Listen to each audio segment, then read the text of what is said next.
it! Welcome to Monday Night Live. It is I, Alex McCarthy, right here on ITR Clips. That's right, the home of Monday Night Live. I am flanked by the usual chocolate favourings of Saeed Yangi and SP3. But of course, the European Vince McMahon. What a fitting day to have him on the show. It is the Inside the Ropes Godfather himself, Kenny McIntosh in the house.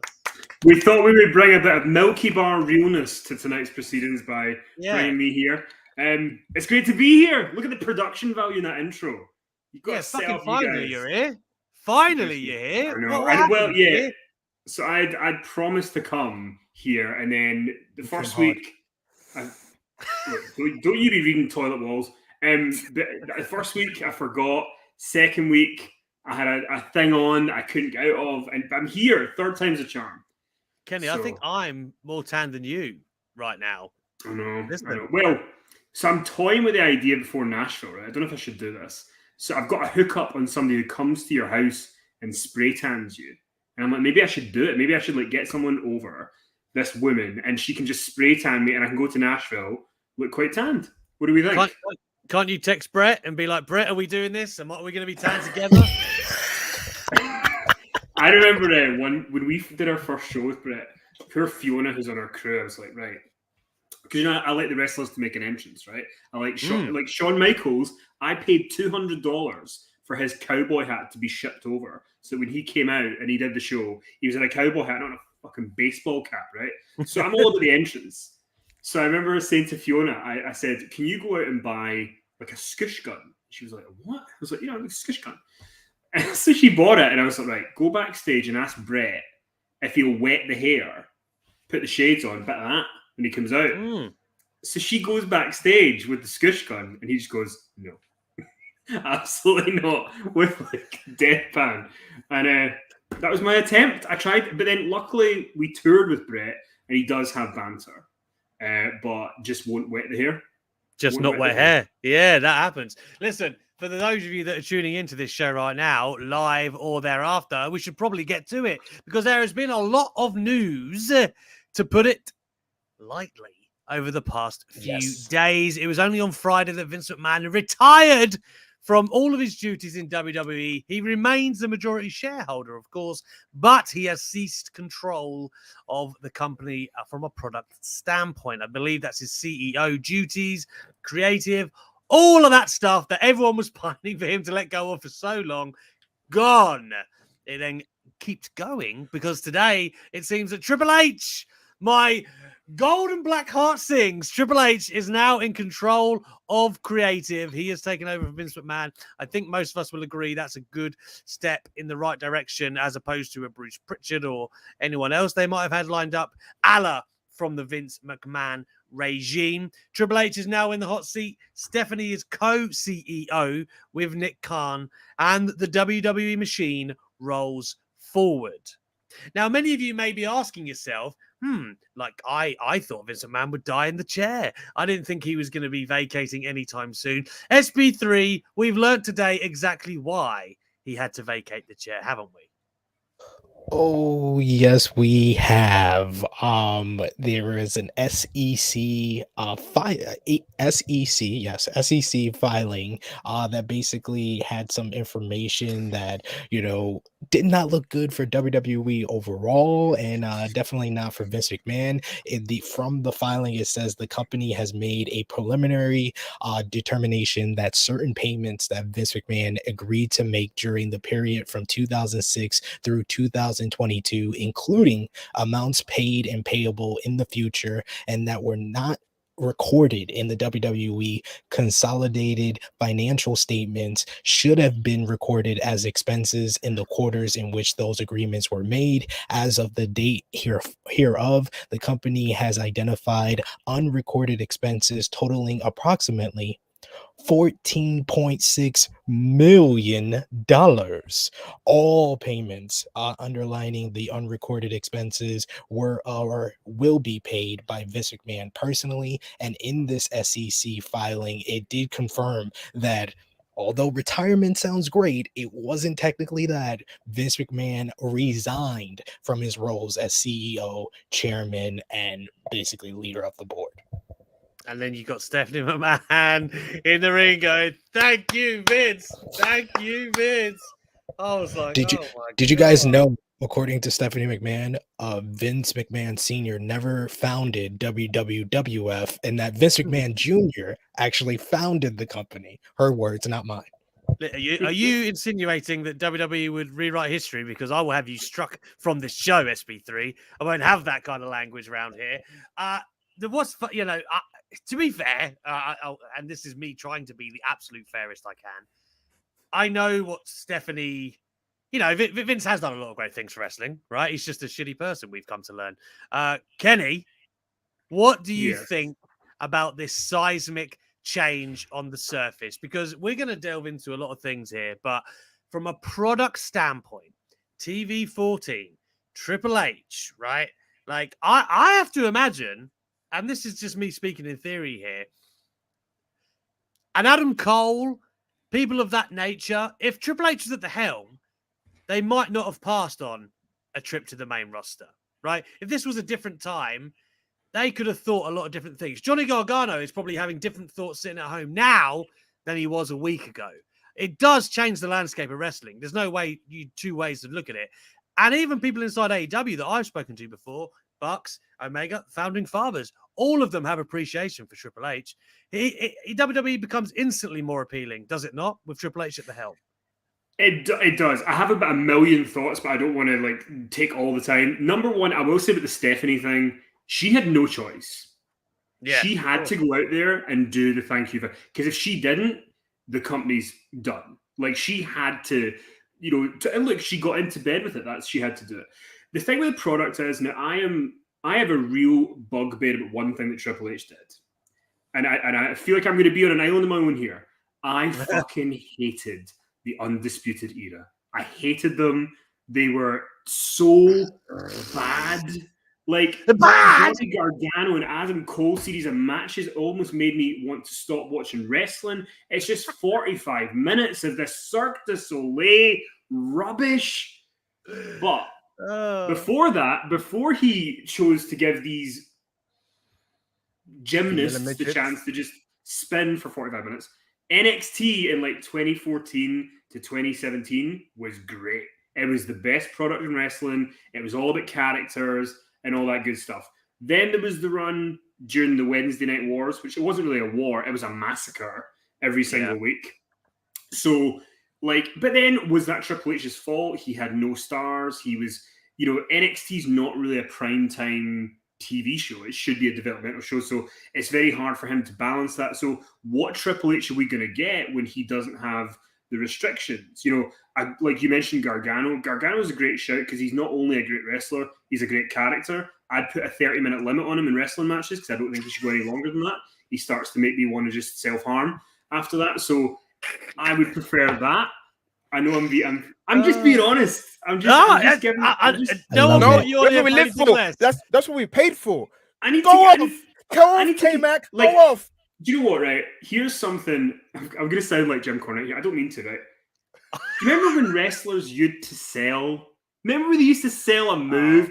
I remember watching Gargano and Adam Cole live, and I was like, who cares? Like, they've done so much stuff. Why will any of it matter? Like, none of it will. But I think as long as the NXT that we get, or the main roster we get, is like NXT of 2014 to 2017, I think it could be great. And the thing with Vince is, I know there's a lot of people out there who love wrestling and love WWE wrestling because of what Vince gave them. I understand that more than anybody. We probably would not all be talking if Vince had not done wrestling. But no, we wouldn't. What he did was out of order, bang out a line, he has to be gone. Now, when the thing came out on Friday, it was like, something's fishy here. Like, there's more to the story. We knew something was going to come out. So, and I'm peeling back to one thing, the Gargano thing, right? Like, I think he is drastically going to change his opinion now, because before, I'm willing to bet he would be looking at AEW going, do I really want to go to the place where there's 400 people on the roster and, like, you're on TV once every 4 weeks? Oh, but now he can maybe go back to WWE and go under Triple H. I mean, as an example, Gargano could have a 4-month pay-per-view series with Gunter, however the fuck you pronounce it, in a Scottish accent. But you could have that, and that'd be like a great start for him. And he'd have Triple H there. Loads of people in WWE Triple H helped them come up. So I have a lot of thoughts. Just don't bring back Adam Cole, please, and we'll be good. I'm all about me and Hunter for the long haul. Just no Adam Cole, please. What's this? I told you, this is a no slander Adam Cole zone. I've made this clear before. Come on, 47 minutes. Yeah, and it went on, and it was like you could just like hit a car on one of them. 1, 2, back up. Like you could shoot them with a gun. They'd be up and doing a fucking across the ropes within 30 seconds. It was just it never ended. I must say, when they did the O'Reilly Cole feud, I was massively underwhelmed as well. God. Like the whole. How many times, Alex? Just before, because I see what you've been doing here. You've been giving me the kind of shift eye that is if you're fucking Adam Cole appreciation. Right? How many times have you rewatched the Gargano Cole series? Yeah, not many. Because you have a life. Yeah. SP3, I expected it of you, but Alex McCarthy. No, I get it. Some Adam Cole is fine. When he wrestles for 20 minutes, I love him. Just keep it there, please. I got you. Well, that's what I mean. I think they did the. I don't know if it was the first one with O'Reilly or not. I can't remember because they did It was Stand and Deliver last year. So that long. was god awful. I had all these people telling me it's such a great match, it's a match of the year, and I was like, you do realize that I watched Ring of Honor and I saw these guys have a 20-minute absolute barnstormer that made both of them stars, and then I watched this 48 minutes. It was longer than even what Kenny said. That Kyle O'Reilly Adam Cole first match is one of the most drawn out matches that made me hate NXT. Like I was okay with it in the Wednesday Night Wars. I would watch both shows, but honestly, that match made me not want to watch NXT anymore. Super Ollie with the donation to reaffirm 47 goddamn minutes. Sat, you've waited so patiently, man. I'm gonna get back. Gonna get to you, man. I feel like I'm a fan. Can I just super chat and just watch you guys talk? Kidding. Kenny will stop paying if I do that. For me, like NXT, I don't think WWE pay-per-views are like so much the problem, right? Like I know people go, no, if we get takeovers, like I mean, takeovers, don't get me wrong, they were amazing in their prime. I don't think WWE pay-per-views are really the issue. You still get bangers there. It's the week-to-week TV, and that's what Triple H will have to figure out.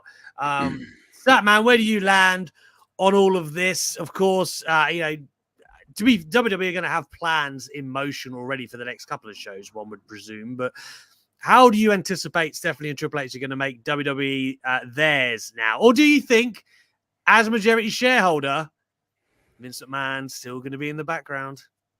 So, first of all, Vince McMahon's majority shareholder. So I'm on the wait and see train. So I'm getting excited that Vince has finally left. I never thought in my lifetime, I feel like Vince McMahon might outlive me somehow and be cryogenically frozen, 106 years old, still pushing the buttons. But yeah, now that he's gone, we need Kevin Dunn to be gone.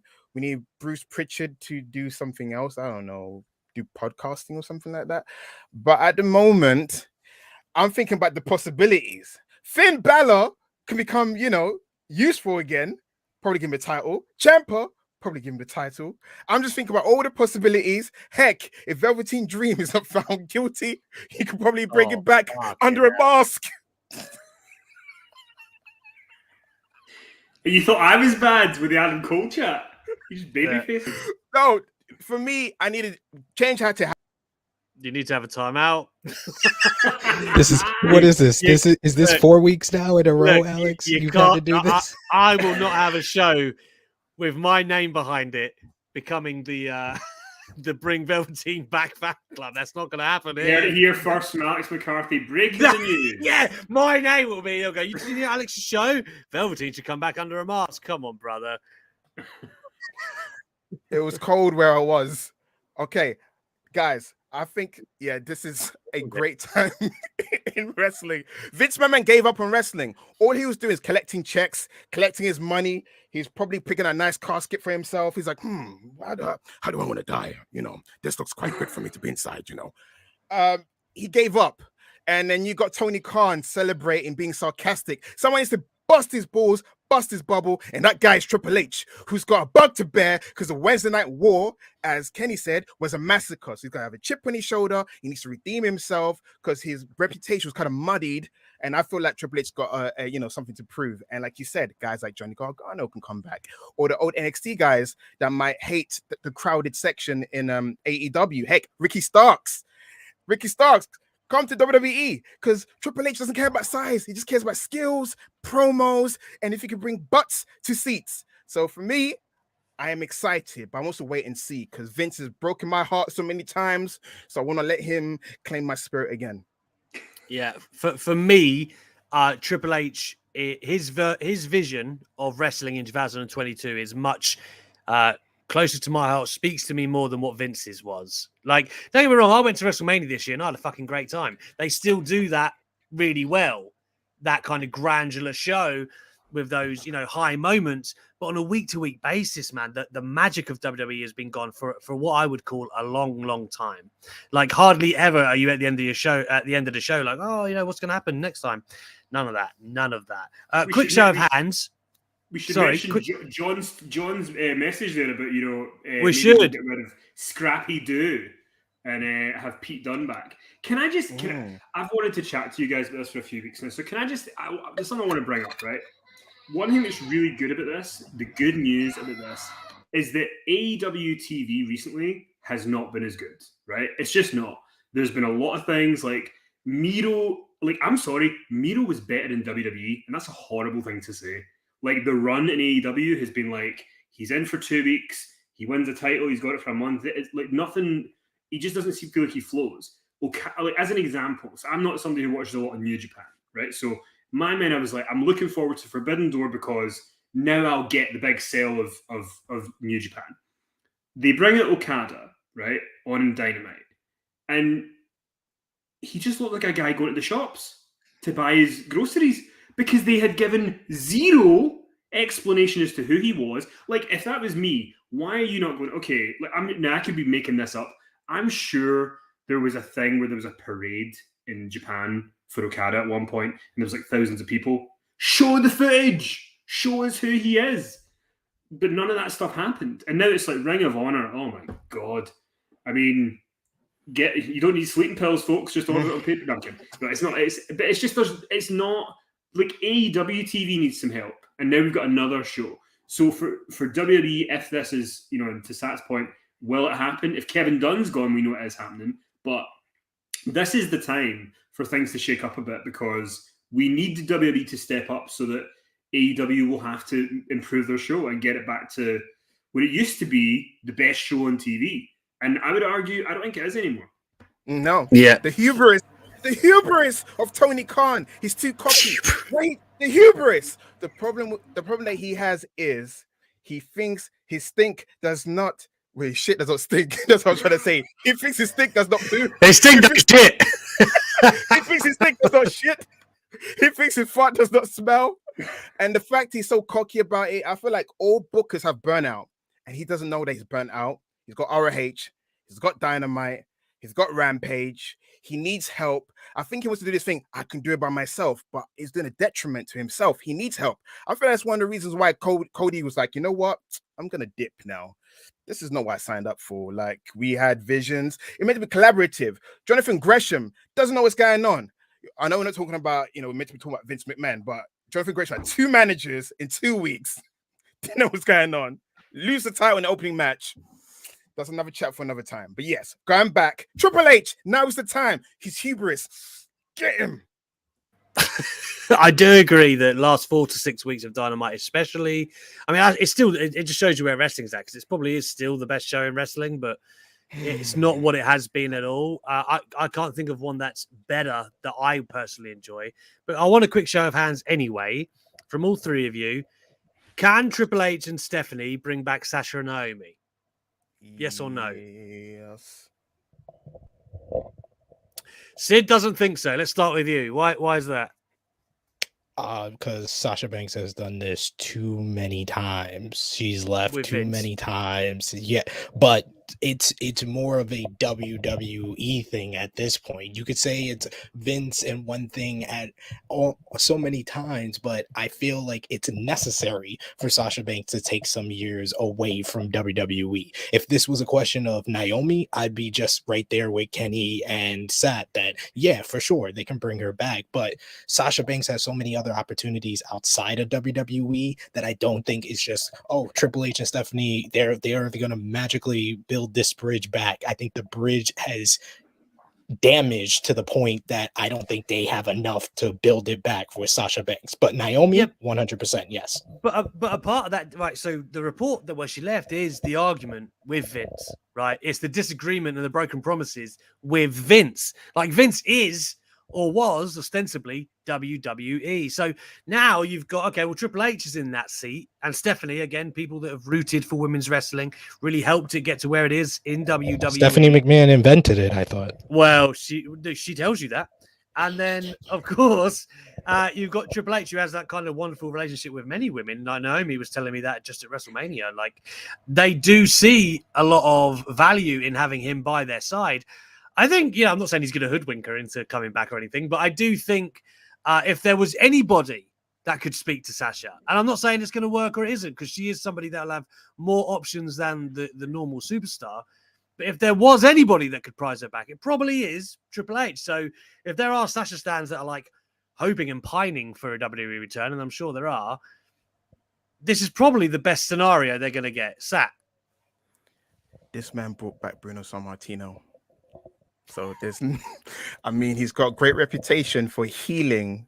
You know what they say, like hell freezes over? Triple H goes in there. You're like, hey, buddy. Hey, pal. Listen to the vision. What I think here is Sid's kind of right. I think it'll be a case of like Sasha maybe do a wait and see sort of thing, because like Triple H could say, the old regime's gone and all that kind of stuff. Come back, we need you. It could be a wait and see approach to see how the company changes. Maybe give it 6 months, and then maybe if the women's division looks healthy, the tag titles is replenished. There's another Evolution pay-per-view or whatever. You may get Sasha coming back, but I do feel like the man that brought back Bruno Sammartino got Goldberg to speak to Vince again. I feel Triple H, Paul Levesque, he's got the silver tongue to get it done. Kenny, you think he's got the power? I feel like we're actually being given a sign here that none of us are picking up on, right? Because Sasha Banks is known for her style and her fashion sense. And I can see Louis Vuitton in the background here. Is that a sign that Sasha is going to turn up? No, I think Sat's right. I think in about 6 months, if things have changed, then she'll come back. Because I mean, the other thing, I know we're still talking about Vince and Triple H, but I mean, is Sasha really going to go to the AEW women's division? No, I don't see that either. I think Sasha Banks is going to be a case of like a CM Punk, where the best thing for her is her become this mythical force of we don't know if she's going to come back to professional wrestling. That's the best thing for Sasha Banks, and that's what I personally want to see. And I think that all three of you are a little bit more convinced that, or hopeful that things are going to change a lot. Blind faith. I'm not. I am no longer blind. Alex knows I created my own Vince hat, and maybe it's because I sleep next to someone that works at WWE headquarters. I'm just convinced in my mind that there's no real big reason for massive changes like a lot of fans want. When they're making record profits, when they're doing all of that, I think that Triple H, he has a lot of pressure on himself, and something that not a lot of people are mentioning. This man just got over a cardiac event when he was just in charge of NXT and just the head of talent relations. Now you're asking him to be both the head of talent relations and the head of the creative in a whole new world of post Vince McMahon. That's the type of stress that usually would bring someone to a cardiac event. I think Vince was the stress. I think it was Vince. I think it was Vince. Vince is like, damn it, get the ratings up. If you don't get the ratings up, I'm going to fire those people. I think it was Vince. I think Vince was beating him. Stephanie, leave him. Stephanie, leave him. He's useless. But this happened in August. This happened in August when they already been marked for 2 years. So, like, it wasn't even at that point. If this happened in 2020, I understand, but it happened in 2021.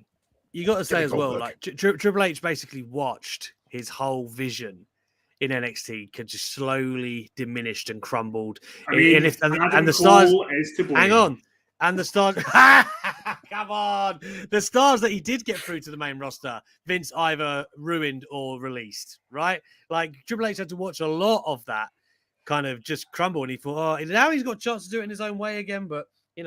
But I digress. Sat, one thing I did want to ask you, man. We all saw the video murder of Will Ospreay and Kenny Omega, did we not? Evisceration. That's what E stands for today. He eviscerated the guy, called out all the hypocrisy going on in AEW. You love to see it. And next thing you know, they may wrestle or whatever. This might be a whole big angle we're getting hoodwinked into. I don't know. I'm just saying. But yeah, Will Ospreay, people say he can't chat or whatever, but he eloquently explained how Kenny Omega, eloquently explained how Kenny Omega and the Young Bucks, they're meant to be the cool kids, but they can't handle the heat when they're on the driver's seat. So yeah, I was happy to see that. So, yeah, I'm not surprised. We're speaking of things that we want to see less of in WWE, and Sid doesn't think there'll be changes. We'll get onto that in a second. But remember, guys, if you are watching this show right now, we do want the thumbs up. We do want the subscribe. We do want the notifications. Make sure ITR Clips, that's going to be your home. Make sure you get notifications on so you don't miss a Monday Night Live. And like Santo, C1981, just like him, you can have a ultra chat, super chat. What was it? Grab chat. That's what we call them. That's what Sat calls them. Grab chat. What? Happiness. Don't, Kenny. Don't do it, Kenny, because here they are. Well, there we go. Right. Can I just... So Santo wants to know if we get less video recaps. I think we will get them. But let me go through, ladies and gentlemen. We are given this list. I want to take you through some of my favorites. The word grap, for some reason, was beloved. Grappital carnage. Sounds like a really, really wild thing you're looking for in Pornhub, right? So then let's just go through the worst ones. Unrest or civil unrest. The pursuit of grappiness. Now that's good. That's good. I won't have that besmirched on this show. Listen, the pursuit of championship contender podcast. The championship contender podcast. Right, we've got more. My god! There we go. Inside the IWC. Come on. Weekly payoff. I mean, that's being kind to you all. That every week there's going to be a weekly payoff. Resistance with a WR because it's wrestling. Kenny, don't you like Brother Slam? I'm saying nothing. I'm not saying a word. I'm just breezing on past it. The Degrapitators. How do you market that?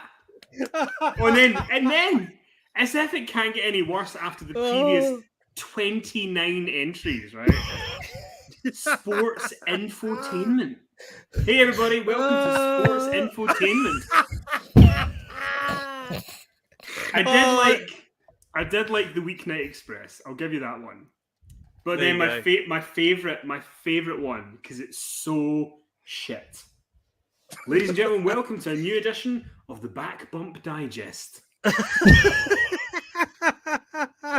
Look, when I sent Kenny this list, I don't think he replied for like a day, and then I had to say, "Any thoughts, Kenny?" And he was like, "I just said, look, it's your show to do what you want. I don't want to get involved. I don't want this to, you guys. I'm sure you guys have worked somewhere where you're told what to do. I don't want this to be that situation." And then you sent me this fucking list of 40. The Scrapture. What? I just want to mention that Kenny seems to more like the ones I came up with more than the other 38 that Sat came up with. There we go. So Sat is responsible for such luminary titles as The Grappening. Because it's grappening, baby. Mark Wahlberg special. Fucking hell. Grappling Weekly. Or, no, but what I love is Grappling Weekly. No, maybe that's not a good ring. What about Weekly Grapple? We'll just switch it around. He really wanted to make Grap work. That I applaud it. I that know. much. I That can't. is- Because wait a minute. 1, 2, 3, 4, 5, 6, 7, 8, 9, 10, 11, 12, 13, 14, 15. 15 Grap related ones. nearly I was, half. I was grab happy, guys. I was I grab like happy. I like as well that you've just got like backstage attack. You just started saying wrestling things at some point. You just went, Yeah, you know, why not? Why not? that's the thing. At one point, Googling when it. I'd lost the will to live, obviously by the mid 30s, Under the Mat is actually the title of a Diana Hart book from 2001 that had to be pulled from publication because she lied so many times about the Hart family. So that popped me. But Pursuit of Grappiness. Oi. Oh, so shit. Ollie's right. I really want this list on a T-shirt, really bad. No, what I want should- is I want the Pursuit of Grappiness to be a T-shirt and sat. You can be Will Smith, and then SPV can have the toy as they go towards the bus, and McCarthy be the driver. Yeah. There you go. Hey, Ollie, make it happen. Come on, mate. Anyway, let's give the guy a realistic project.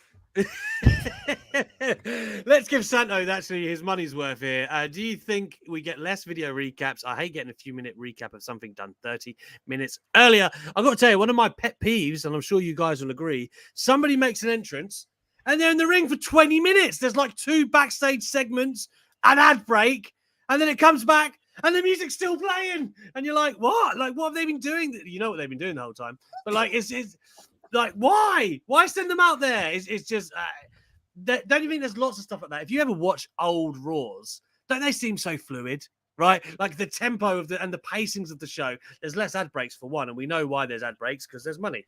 But the way WWE format their shows, but that's not a Triple H thing, is it? That's a Kevin Dunn thing, no? Am I wrong?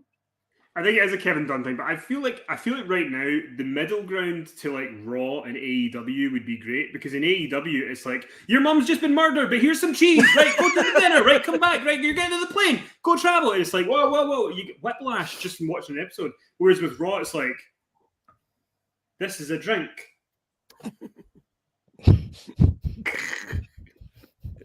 It's in a glass, and it's like you're spoon fed, and it's so infuriating. So if there's a middle ground to be had, if Triple H can provide it, I think to Santos' point, I think that we will get less recaps because I think Triple H understands that Kevin, because Cornette brought this up actually, it's a really good point. Is there any other like TV show, movie or anything where they've had the same director for 40 years? Kevin Dunn has been doing that for 40 years. Even TV series, like most of them don't even have the same director each episode, let alone series. Like, maybe like 5 years. Maybe if somebody does like 5 years worth of a sitcom or like a drama, but 40 years. Yeah, that's insane. Yeah, I think we are going to get less rematches, less video caps. And, you know, the reason why the old Raws worked is because it was a new concept. Now we've been going on 25 years of this same format. They need to throw the format away. They need to improve the pacing. I don't think Triple H is the person who got rid of Mauro Ranallo. They still have people working there who are the reason why. Corey Graves. Exactly. I wasn't going to mention him, but thank you for mentioning him. By the way, I think Jimmy Smith's done all right, by the way. He's not Mauro, but he's done all right. Yeah, I like Jimmy Smith, and I will agree with Kenny 100% about AEW, and I disagree with Alex. It's been longer than 6-7 weeks. This company's TV peaked at Revolution. It hasn't been the same since Revolution, and mind you, what happened 3 days before Revolution? They hired they got ROH. Yeah, no, you're right. I mean, a noticeable decline for me, like in quality. You're right. Probably it's on the downward slope, but where I actually started to go, that's a. Do you know what I think is part of the decline? And I don't take pleasure in saying it because I really do. Like, I think AEW at their best are really, really good, but definitely cancel the Back Bump Digest. Lane, you're very, very astute. I feel like as soon as they bought Ring of Honor was part of the problem.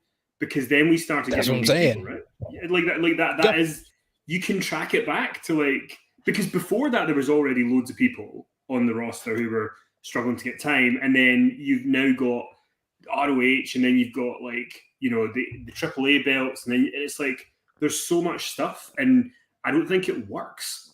Like I think people maybe they think it's working, but I don't think it is. And you'd even see in like Michael Sidgwick, who works for What Culture, like he for about 2 years thought that AEW was like the best thing. Like he would have soliloquies almost on Twitter about how, this is a callback to when he ate that sandwich in 2019 and now he's attacked him with the sandwich. Like, and he loved it. And even now he's going, this is dumb. Like, why did they do this? Why did this doesn't make sense? And it's details they used to get right. And it's like, now you're trying to do 100 things rather than do the 10 that you used to do that were killer. Exactly. Yeah, I think that's a very good point. Like you said, the devil in the detail and kind of appealing to those hardcore fans is one thing, but AEW Get that off that screen, Alex. Yeah, making fun of my age. Yeah, they were very good at that, and now I really honestly can't think of how Tony Khan could possibly draw up Fulham's transfer strategy. I mean, that in itself is a full-time job to negotiate transfer deals for a Premier League football club. Then he's analytics for Jacksonville Jaguars. He's then trying to run AEW successfully. Then he's gone, on top of that, I'm going to grab Ring of Honor. Like, the man needs to learn how to delegate at some stage. I'm not saying... Sounds like Vince. He sounds like Vince, right? Well, no, because Vince built himself like this ridiculous infrastructure around him where there was just layers and layers of writers and producers that you couldn't get anything fucking done because, at the end of the day, Vince will still change his mind and it didn't matter that you went through the other 4 people before him. Like that to me was all wrong. I know that I sound like a nostalgic, terrible aged fan here, but like when they had Turn of the Millennium, it was just Vince and 4 writers really. And he would speak to his talent, and that seemed to get the best of it. You cut through the shit, basically. You don't need layers and layers of people to get there. I don't think. AEW was at its best when Tony was like the final say, but you had Kenny really dealing with like the women's division last year when he was world champion. You had the Young Bucks dealing with the tag team division. You had Cody doing his stuff. You had Jericho doing his stuff. Then Punk comes in and he's like, oh, Punk, you can do whatever you want, basically. So that's when it was at its best, when Tony took on too much. That's why I said it peaked at Revolution, because 3 days before Revolution, he bought Ring of Honor, and it's all gone to shit ever since then.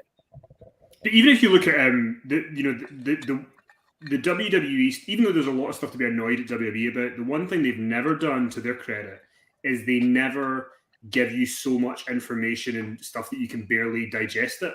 Like, I know they go in the opposite direction a lot, but like watching an episode of Dynamite is like, the other week, as an example, Wardlow won the TNT title and it was great, but like I felt like as soon as he got on those ropes, it was like, go, leave. He had to run to get backstage. And it was like, he can't even get 2 minutes to celebrate being champion. And it's just stuff that I feel like a while ago they would have been doing correctly. So it's not like we're going, I want them to do something they've never done before. We just want them to go back to the way they used to do it. You know the thing he did the week before that as well as security guys, like that made no fucking sense, by the way, at all. And I feel like if WWE had done something like that, people would have crucified them. Like, he was pinning people on their bellies, like stacking them on their bellies, and they go, yeah, that's a freak out. Everyone's going, what the fuck? No, it's what? Like, everyone was confused. Like, if WWE did that, they'd be like, oh, they're bringing wrestling to its knees, everybody. Like, it is ridiculous. But even the MJF thing, for example, and WWE didn't do the CM Punk thing. They brought him back 8 days later after Money in the Bank 2011. They should have left it a bit longer. But this MJF thing, it's like, where is he? Like, he's off TV. Something happened. Like, nobody's talking about it anymore. And there's a genuine stalemate there, but at the same time, it's a real situation, right? So while they're at an impasse, they probably shouldn't have cut an angle out of it if they knew they couldn't get to the next part. But sorry, Sid, continue. No, I was gonna say that I think because of the Summer of Punk, I've been okay with MJF being off TV for 8 weeks, because that was just awful. Where's Punk Kevin Nash? After 8 days, where is he? Of course, there is a medium where you can have certain. Let me just send the text. Get Big Sexy back. Come on. Have a planted fan with the scarf on, little things that they can add to it to make you be like, oh, MJF, or then the announcers being like, oh, we can't talk about that here, or something like that they can do to remind the fans. But I think I'm okay with it for now, because they did the exact opposite in WWE. All right, just to remember, guys, as we come to the sort of final quarter of the show, if you want to have your say, Ultra Chat, donate, whatever you like, have your say, get us talking, have your say on matters, or ask a question, do whatever you like. I have a question. I have a question for Kenny. Brother, Sure. William Regal.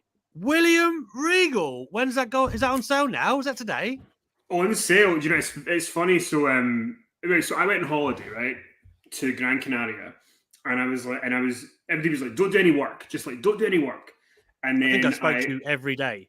yeah, we spoke every day.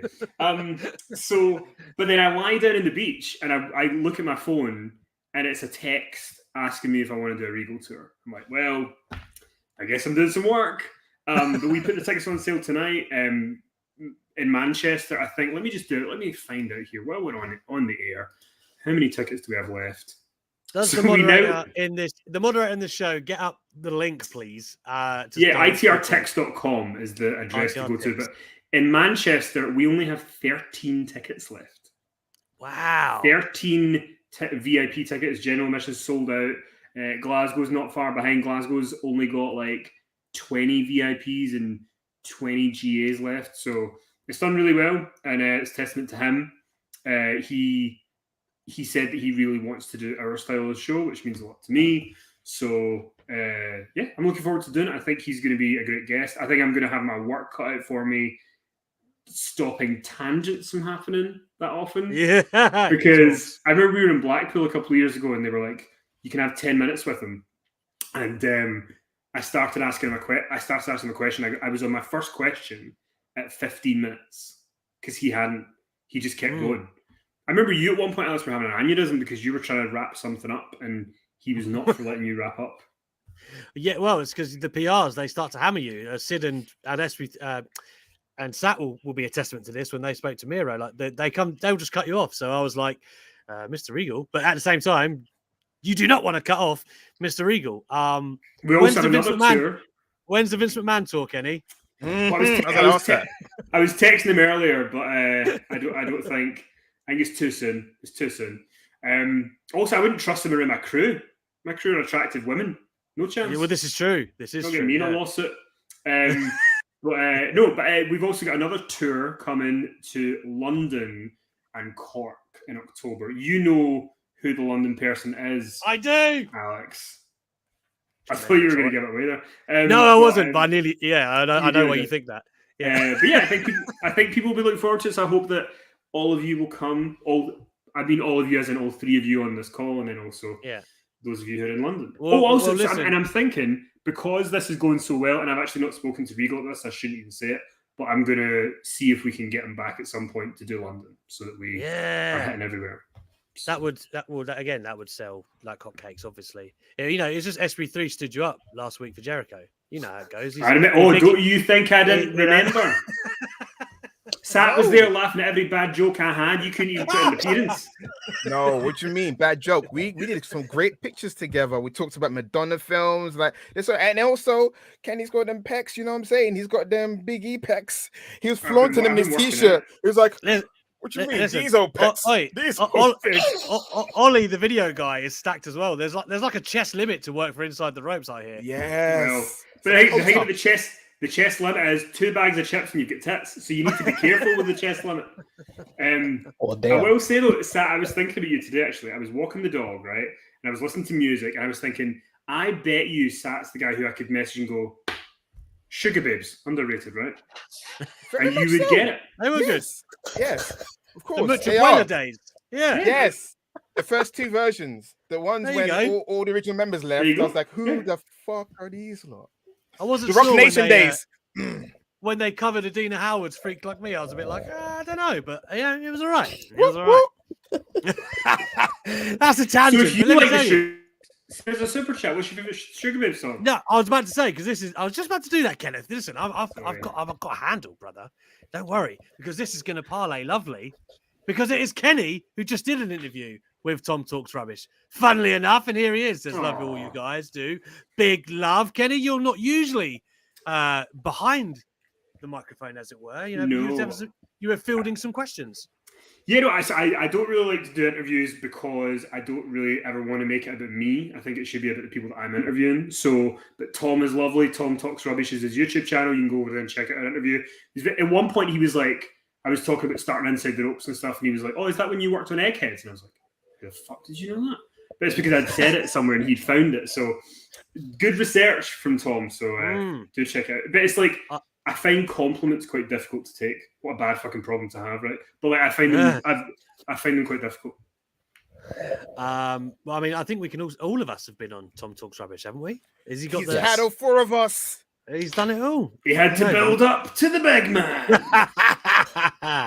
Well, speaking of the big man, Jinder in London and Cork, Double A's giving the game away, Kenny. The secret's out. I don't think I have anything left to ask, Jinder. Maharaja. I would be very curious to speak to people in India and who are WWE fans and go, "What did you think? Like, were you happy?" Do you know what I mean? It's like, was that what you wanted? Well, I mean, then Triple H just beat him in India, so less of that, Triple H. Oh, can you imagine that? He had itchy thighs. I tweeted this today. Can you imagine when Triple H was in the middle of his reign of...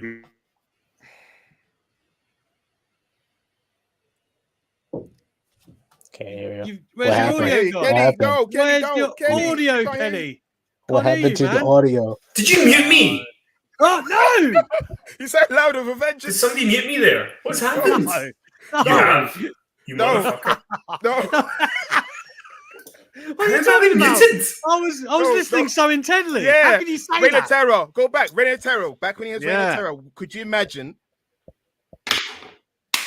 Can you imagine his reign of terror, right? Am I still on? Am I Yes. still Yeah. Yes. Yeah. Somebody told you during Triple H's reign of terror, by the way. Oh, what happened? No. No. Are you serious? That was too much to resist. Come on. No. Hey, Mac, why did you? Hi, Ollie. Can you just cut the stream, please? I swear I didn't do the first one though. All right, there you go. Okay. Reign of Terror, please. There's no point now. It's No. lost its- No. Can you Okay, please? so if you do this again, motherfucker, I can say things on air about you. Don't you make me get into the old bucket of McCarthy No, secrets. yeah, it'll be deep. Yeah. During Triple H's reign of terror, if somebody said to you, "See, in 20 years, you're going to be doing backflips when this guy takes over creative from Vince McMahon," you would have laughed them out your house. But now here we are, all aboard the Triple H train. Uncle Paul. You know, I've said that to talent before. I remember saying to Kevin Owens at WrestleMania, like, before you signed, That name drop there was just a bit. little name drop. Well, you was there. Come on. When I said, like, before you sign for the company, and you're kind of putting your trust into this guy, right? Like, he's trying to bring you into NXT, but obviously, all of them, especially Kevin Owens, you grow up a hardcore wrestling fan, like WWE mad. You've heard all the stories. We've heard about how difficult him and Shawn Michaels are, and then all of a sudden, they are like you're everything. You're entrusting them with your whole career. It's quite remarkable the rehabilitation Triple H has done to his name. Really, I would argue over the past few years. What did Kevin say though? Yeah, he was like, he goes, I never felt any of that. Never felt any of the golden shovel or favoritism. He's nothing but fair. And you know, again, that Kevin's kind of across the board. I've heard that. I know they're going to say that, but you know. I think that they only consider Triple H as head of creative when he retired from in-ring competition. They was like, all right, now we'll consider this. We'll do this. And even then he became champion in, what was it, 2015? You know what? I'll come in the Rumble. If Roman needs me to put him over, yeah, it's not going to work. No, I'm talking about this year when he retired from in-ring competition. Yeah. That's when they finally were like, you know what? I think it is a good idea to put him as head of creative. That's great. Just in case anyone's listening to this on their way to work, ITR has come to terms with the release. He's got Have a you muted game. him? I seriously haven't muted him. I seriously haven't. What is going on? There's something with your setup, Kenny. I swear to God, I didn't do that. I mean, there you go. But Kenny's not wrong. I've been ITR has come to terms with release. I should have retired. Then you'd all know I really fucked up. You know, I really done something bad if I decided to retire. Oh, there you go. I was going to super chat Wrestling Daily forever. Well, we've rebranded. What are we? We're like, who was something else in another company? And then, who can we be? Undisputed Elite. Kenny don't like him though, so We're Kevin Nash and Scott Hall. We're Kevin Nash, Scott Hall. We're the not Razor outsiders. Ramon and Diesel anymore. Yeah, that'll do. Or like MSK, but that didn't end well either. Anyway, thank you very much. We appreciate your fandom carrying over. No, I don't. I swear to God, I'm not muting Kenny. Kenny, are you still going here? Fuck Adam. Kenny says, "Fuck Adam Cole." Well, that is. No, I'm sorry. Something has happened to my setup. I think you can hear me. But we can. So I'm here. There you go. Well, as we enter the home straight here, guys. Is SummerSlam this weekend? Is it? Is it this weekend? It's crept Yes, up, it isn't is. it? It has It's crept up. Saturday. What do we think? Who didn't you the most exciting match at SummerSlam would involve Baron Corbin? Well, Pat McAfee. He supersedes all. If he doesn't have the white stripes, we riot. He has to have that again. Yeah.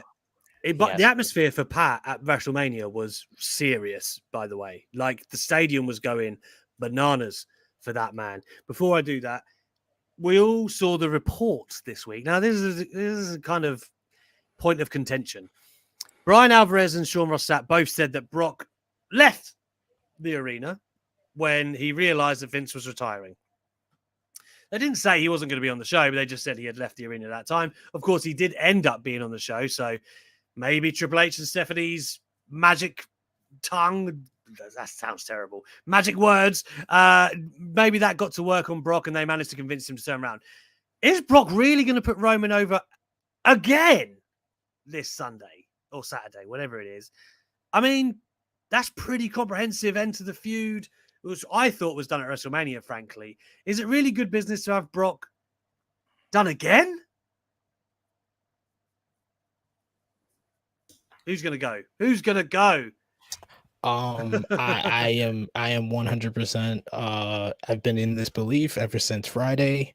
I don't think it was Triple H. I don't think it was Stephanie that got Brock Lesnar to come back. I don't even think it was Vince McMahon. I think it was the bag that got Brock Lesnar to come back. Brock Lesnar made a milli. He made a milli by just walking down the street and getting a sandwich before SmackDown started. That's how he got a milli, because he had WWE over a barrel, and he's one of the greatest negotiators in this business. He got a milli for just walking out and then coming back. I'm convinced. Kenny, but what do you think think Roman goes over. Yeah, so do I, frankly. Kenny, what do you think about this? It's weird because I don't really understand why we're back here with Roman and Brock again. Like, and I like the feud. I think they're good together. But I just, like, somebody the other day was saying, at the San Diego Comic Con they released this like image of a new Brock figure with both belts, and honestly, Brock winning might not be the worst. All I want out of SummerSlam is I do not want Austin Theory to win the title. I have no interest in that now. I want to see Drew. I want to see Drew and Roman at Clash at the Castle. Really, that's what I want to see. So, but then if Roman beats Brock, what does Brock do after that? They're in one of those positions that they often get themselves in, where they've booked themselves into a corner, and I don't know what the best way to get out of it is. It seems a no-win situation, because if you've had Roman be the champion this long, ideally you want to really make the next person, right? Like, whoever beats him, it's a huge deal. That doesn't need to be Brock Lesnar. He's already had the rub of breaking the streak and all of that stuff. He's a multi-time champion. It just seems like a waste if you were to then put the belts on Brock. If you did put the belts on Brock, you could easily still do Brock and Drew at Clash at the Castle. Don't forget, Brock's never got revenge on Drew for WrestleMania 35. That was a very quick victory. You would imagine there'll be dance partners again at some point. But again, it just feels... I mean, it was strange anyway to give Roman both the belts and then the half schedule. Like, that seems like it used to be before out. It used to be that, you know, back in the day, that when SummerSlam finished, you'd be like, okay, I've got this and this and this and this and this to be excited about in the winter months before Rumble comes. But like, what are the winter plans? Like, who's... Because even like when Randy Orton comes back, are RK Bro still going to be as hot? with the break. You don't know; it can change. So but also even like the whole Triple H thing that we talked about earlier. I don't think he's going to make tons of changes tonight on Raw or No, in he won't. SummerSlam. Like it's going to be a gradual thing. But I think they need to be worried about the lack of stars that they have and the people who like Kevin Owens. Kevin Owens just feels like nothing now, and he main evented WrestleMania with Steve Austin. So maybe Ezekiel will get another brother or something. That'll help. Rollins and Riddle at SummerSlam. Remember, these two were never going to work together at one point. We've heard, I believe it's on Inside the Ropes, in fact, Riddle's interview where he discusses exactly what went on between them two and how they mended the fence. Rollins has lost a ton on pay-per-view. He's one of WWE's MVP, if not the MVP this year. Surely Rollins gets a win, does he not, Sat? But that's the same issue Riddle has. Riddle loses a lot. Well, yeah. Riddle's one of those baby faces who should be a killer in the ring, but he loses most of the time. But out of the two men, I'll say, Rollins needs to win. Rollins is more valuable as a commodity in terms of stature on the main roster. But Riddle never really wins. Riddle could be the baby face. He could be the guy to face Roman Reigns in the winter months, but they're not pushing him. They're still stuck on the fact that he's a goofball. And one of the good things about Triple H taking over is that he had a medium of how to use Riddle as a comedy figure and as a threat in the ring. I mean, he was known as a legit MMA background. They've rarely mentioned that on air. They treat him like a cast-off from like a film called Clerks or something like that by Kevin Smith. That's how they treat him. But the guy could be a killer in the ring. They just need to change his presentation. I liked it when Randy was gone, who's going to be like the bloodline hunter and come for all of them, and that got dropped very quickly. And they could do more with him. But to answer your question, Rollins is going to win. Yeah, I think so. I mean, you look at the rest of the card. I'm sure Usos and Profits is going to be good, but again, I'm not sure what Jeff Jarrett, apart from being a local native, brings to the table there. Can we have a moment to appreciate Jeff Jarrett? Because that guy 7 years ago was selling mouse mats on the internet for a wrestling company that he had with no TV. And now he's a referee. And also, they for years were like, he's nothing, we'll never mention him. Now they're giving him video packages. He's a referee. And then he's worked himself into the angle for Ric Flair's last match where he feels like the star. Yeah, he does. Jeff, man. All day long. He really does. Let's talk about the women before we close up here. Again, speaking of corners, Liv Morgan and Ronda Rousey. If I've ever thought there was going to be a screwy finish, here's one. I'm 99% certain they will not put Morgan over Rousey in any kind of clean way. And then also, if you have Rousey go over Morgan, then what was the point in the first place? What are they going to do, SP3? Woo!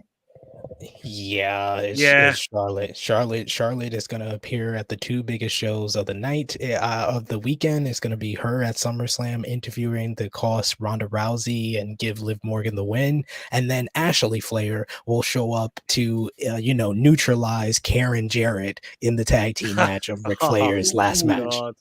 Oh, I'd love. Imagine Ashley Flair beating the shit out of Karen Jarrett. SP3 should be booking stuff. SP3, give him NXT level up. I'd buy it. Kenny, Bianca, and Becky. Bianca, listen, Bianca, the star she's risen to, like it really is a pick'em. Like it's not a given that Becky would win, but back to the scene of the crime from last year, as many people would call it. If they don't tease a quick win, I'd be shocked. But what do you think happens here? I mean, I almost feel like this is just as unpredictable as Liv and Rousey, because what does either of them do when they lose? Like, if Becky Lynch loses, what does she do on Raw? Fight Dana Brooke? Like, there's nothing for her to do. If Bianca loses, who does she like? There's not a lot of star power on Raw, so I could see Charlotte Flair easily turning up there as well. I mean, they've got two women's matches where, coming out of it, Liv Morgan needs to feel like a star because, like you say, if she loses, what's the point? But then on Raw, what does Bianca do? And then are we just going to be in this cycle of Becky will put someone over, then Becky will do something else for a while, and then Becky will get the belt back? Like, is it just going to be that cycle? I don't That's know. what Brock Lesnar did for a while. Brock They- Lesnar did they that with Rollins only- and Reigns and McIntyre. They only care about Becky. So I think Becky loses in 24 seconds, shorter than she lost last year. Then Stop she cuts a peddling promo. this. She cuts a promo in the middle of the ring, like I'm the greatest women's wrestler of all time. And then we hit Bailey's Io music, Shirai. and Bailey comes. Oh. Bailey comes out, and that's her new feud going into the fall. Without the Bailey end, SB3 said this exact same thing about WrestleMania. So he's just going to keep It's saying the this until only it happens. way. It's the only way to get Bianca back to where she was when she made her entrance at SummerSlam last year. She still is not the same star. Show of hands, who thinks Bailey shows up SummerSlam weekend? Is that including Raw the night after? Yes, the weekend. And gets inserted where? These are the Right questions. back where she left off with Bianca. They've got unfinished business. Not really. Bianca scooped her up all Oh over the yeah. place. They She beat her didn't. No, about but they six- didn't finish the feud. She got injured. Ding dong. Well, Hello. they did. Bianca won like 6 of them in a row. Yeah, but ding dong. Hello. Like ding dong. That's like the last feud she had. They're gonna do a Seth Rollins where don't forget about me. You know. Bailey and Becky would be better, wouldn't it? Them two haven't EO, really had a thing. EO. I I think mean, they're the now only that two Triple H of the come in. horsewomen that haven't had a thing, no? Do you know also Yes, something that right. we've not thought about is seeing out that Triple H is heading up creative. If he does have power, is Shayna Baszler going to become a thing again? She Is should. that something? It might, She take a should. bit though, because Yeah, you have it'll to take give it a- a stink. And Oscar, make her be champion for 5 years. Just fine. And Nikki, take off the mask and be crazy again. Undo everything. Come on, guys. Dewdrop. What's a dewdrop? Piper. Yeah. Undo all that crap that happened. I'm up for that. Io Fire it up. Shirai. Put in the main roster. Put in the power It's scene. a good point. Like EO, things like EO. things like that we were asked earlier. Like, what will WWE change? That's a good point. Like, are they still gonna be really weird about names? You know, like because Triple H was bringing people like Kevin Owens in from the Indies, and didn't make him change. Adam Cole didn't make him change. Like, Steen were- Owens. but well, I mean, there are exceptions to the rule, is what I'm saying. Okay, Owens is not a good example, but Cole is. There are certain people where they'll go, okay, but it was always a Vince McMahon thing. Okay, when you get to the main roster, the one thing that drove me crazy was that they would let people have names for a long period of time in NXT, like Volta, like Dunn, and then you get to the main roster and they're like, well, we've got to repackage you again. Like, I don't know if you saw NXT UK recently, not many people do, but they basically won't name Pete Dunne and Walter, right? They were like, Ilya took the title of someone who had the belt for ages. Just say who it was, mate. Like, they go out of their way to not say Pete Dunne and Walter, It's right? Gunther. It's like they didn't happen. It's like they did not happen. Do you know, it also might be good lunacy. with Triple H on top. Maybe there'll be more synergy with NXT and NXT UK and the main roster, which is needed, I think. I wonder if NXT UK was like on life support, really, and now that Triple H is back at the head of the throne. God, do you know? They're- God bless those fuckers that walk out of BT Sports Studio. God bless them. Do you know what I mean? All They're trying. the grizzled young vets. What do we think about? What do we think about their change? Well, the dear. dyad. Oh. Rick Fowler and Jagged Edge. Rip Fowler. Oh my, that is such a sitting around a boardroom thinking about wrestling names, and they've just Jagger got Reed. a pile of first Jagger names, Reed, a pile, Malcolm Jagged pile of Edge. surnames, and they go fucking Rip Fowler. We'll have some of that. Rick Jesus Fowler, like Robbie Fowler. Christ. And then Jagger Reed. Let's tie a bow on this episode of Monday Night Live. Kenny, before we go, man, talk to us a little bit about your plans at SummerSlam, please. We'd love to know. We can see your beautiful mug on Fight TV, can we not? You can, yeah. It's very exciting. I'm going over to do press on Friday morning with WWE, and then on Saturday I'm hosting the 30 years later panel with Bret Hart for SummerSlam '92, which is very exciting. Although it's really funny because I got this text from somebody, and they were, "Oh, hey, how's it going? Just looping in with you for the panel," and I was like, "Okay, why?" And they were like, "I'm your researcher," and I was like, I get a researcher. Yeah. I've always had to research myself, but so that's really cool. And then I'm now going to be hosting the panel with Johnny Gargano on Sunday, which is going to be a challenge for me because I love him as a character. And obviously, we know how I feel about the series with Adam Cole. So I'm going to have to put on my Daniel Day-Lewis level performance of enthusiasm about that series. Don't worry, you'll have to put on your Sat Idiangi when he meets Tommaso Ciampa face. That's what you'll have to put on. But I had one idea of something we could do before we go, if that's okay. Because I always like to get a real test of people by how they play a certain game. So we're gonna do fuck, marry, kill, right? But I want key here is I want reasons for why you pick who. That's the key. All right. Don't just give me the names. Give me the reasons. Sure. So we're gonna do a Blackpool Combat Club special. And thank you, Tom, for the come to see Regal, being so helpful. Thank you. William Regal, John Moxley, and Bryan Danielson. Going to go around the three. Alex, you first. Who are you picking for what, and why are the reasons? So what's it? Fuck, marry, kill, right? Yeah. Kill Moxley. He's too dangerous. Fuck that. I can't trust that man. He would, out of the three of them, he's a dangerous man, and I feel like the other two options would be terrifying to be with him. I bet Danielson's a gentle lover. I bet he's a very considerate man in the bedroom. I bet he's a very, very soft lover. So Danielson can get fucked. And Regal. God, I hope no one ever plays this out of context. And Regal will get married because that's great company. I'll never have to try hard to make conversation because he will just fucking chat forever.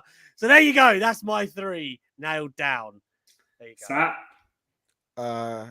Kill Moxley for obvious reasons. The guy is a lunatic. Bryan Danielson, I would fuck him because I think he'll be a nice marathon session, and I think he'd get my, fitness level up. A nice one. Yeah, he's vegan, isn't it? He can teach me a few things about veganism. And Regal is on the plump side nowadays, so I'll marry that. So, more cushion for the pushing with Regal. And, we can pet his reptiles and, go for a nice Sunday stroll. And he can tell me about his time wrestling in the carnival at age 15, being taught by Marty Jones and so forth and so forth. How bizarre, how bizarre. Yes. And finally... Wow. How do I top those two? Fuck, I would go Moxley because I like it rough, and I've had sex with my wife before when she was on a period, and Moxley will bleed. I would go marry Bryan Danielson because he seems like a very great husband to Brie, and I would kill William Regal because this man has been killed before and he's come back. So at least I know I'm not gonna get really charged because he's gonna be back in 3 days like Jesus. What has this show become? Just kill him after October 2nd, if that's okay. Yeah. If I kill him now, he'll be back by October 2nd. Oh, okay. So he'll be fine. Kenny, I knew that was going to go in that direction. Kenny, I've got a tough one for you then to finish on, right? Prime DX, fuck, marry, kill. It's Billy Gunn, it's Road Dogg, it's X-Pac. That's what you've got to choose from. Current day. That's a good question. In their prime. In their prime. They're different answers, so where are we going? Prime. Oh, okay. Prime. Okay. I would kill X-Pac because really we all wanted him off TV, so I'd be doing us a favour. So the rest of us would get to enjoy the Attitude Era, and we wouldn't have to put up with X Factor, the faction with Albert. What you mean? Great song. You didn't live with the X Factor. I got everything I ever wanted, and I'll never give that back. I know you hate X Factor. You will never look at me like that. I said you will never look at me like that. Yeah, I know they're watching. Revolution. Are you done? Yes, I am. So he's died. He's dead. He's dead. I would fuck Road Dogg because you don't know what goodies he's got in his pockets and has experience to make sure that you can go all night long. Yeah. And then I would marry Billy Gunn because can you imagine the tannin discounts that you could get? And look at that butt. He's missed the ass. How didn't you fuck Billy Gunn? The man's an Adonis. Okay. No, because here's why I've thought this through well, right? If I marry Billy Gunn in his prime, who am I married to today? Billy Gunn, the one that's Billy still in Gunn. shape, the one that's still jacked. Not X-Pac the grandfather. You know what I mean? What? It's a The Jill. only thing that would be weird about marrying Billy Gunn Daddy in his ass. prime is then I'd be like the stepdad to the ass boys. Yeah. But, you know, look, crosses you have to bear. Scissor me, daddy. Oh, that's Oh, a good don't gift you waiting to worry, happen. Billy. You'd be getting scissored. Oh, Billy boy. What a great way to end the show. For anybody wondering, somebody asked, why did they have to be a tender love? I mean, listen. My favorite was when you said, Alex, that you would pick Bryan Danielson because he's a considerate lover. So that's Yeah, what he you would look be. for. He would be, Considerate. yeah. He'd let me do what I want to do. He would. He'd have an open mind. He's a pleaser. I can feel it, Kenny. He would want me to be happy, right? And Kenny Williams from NXT UK said, "Lol, why would you care if they're going to steal love with other bro?" So hope everyone's Very going good at BT Studios. Live tweeting from Stratford. Right. That's a wrap on Monday Night Live this week. Thank you very much, guys, for joining us here. Make sure you like, share, subscribe, all of that good stuff. Help us grow here on ITR Clips.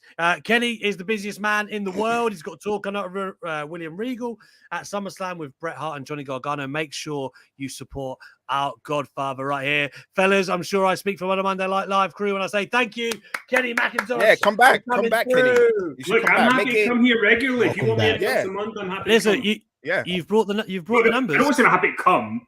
I'm happy to appear with you because I know what that sick freak beside me was doing. I'm not saying come in front of him.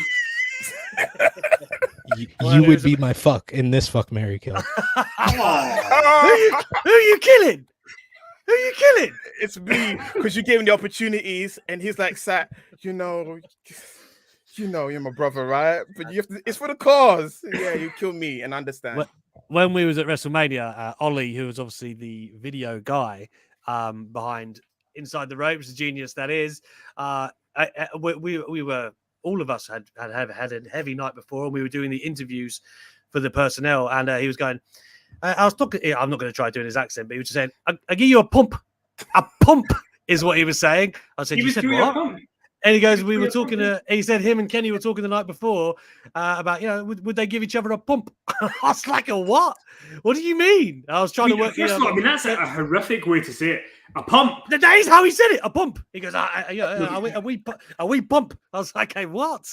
And there was talent coming round, and I was trying to digest what a pump was. But yeah, No, because Ollie and I. So you're getting it wrong. Because Ollie and I have is, I mean, even though I'm gay, I would rather fuck a woman than fuck Ollie. I just have no interest in it. I can't do it.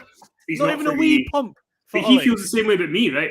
But then somebody blew our mind and said that seeing any friendship, right, any relationship, right? So say Alex and Sat, right, as an example, that in every relationship or friendship, one person is more likely than the other to have sex with the other. So there's always somebody who's slightly more interested. And we worked out that it would be Ollie over me because I would rather be shot and killed than have sex with Ollie, and he would endure sex with me to live. So he's more likely. There's levels to this. Yeah. I understand. And with that, thank you very much for watching us on Monday Night Live. See you next week. Bye-bye.